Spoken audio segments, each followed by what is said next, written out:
નગરપાલિકા ટીમ દ્વારા ડભોઈ નગરના જલારામ મંદિર રોડ ઉપર છેલ્લા ઘણા સમયથી ગેરકાયદેસર દબાણો કરી બેસેલા લોકોને કાયદેસર કાર્યવાહી હાથ ધરવામાં આવી રહી છે। જલારામ મંદિર રોડ ઉપર આવેલા 6 જેટલા ગેરકાયદેસર દબાણો દૂર કરવા કાર્યવાહી હાથ ધરવામાં આવી હતી। ગેરકાયદેસર દબાણો સામે પાલિકાની લાલ આંખ કરતા ગેરકાયદેસર દબાણો દૂર કરતા ઇસમોમાં ફફડાટ મચી જવા પામ્યો છે। ચીફ ઓફિસર જય કિશન તડવીના આદેશથી કાર્યવાહી હાથ ધરવામાં આવી છે।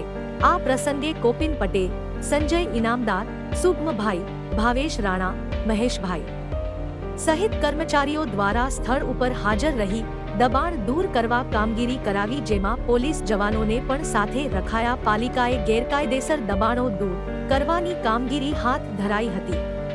નોટિસ આપવા છતાં દબાણકર્તાઓ દ્વારા સ્વૈચ્છિક દબાણ દૂર ન કરતા પાલિકા દ્વારા પોલીસને સાથે રાખી કાર્યવાહી હાથ ધરવામાં આવી હતી।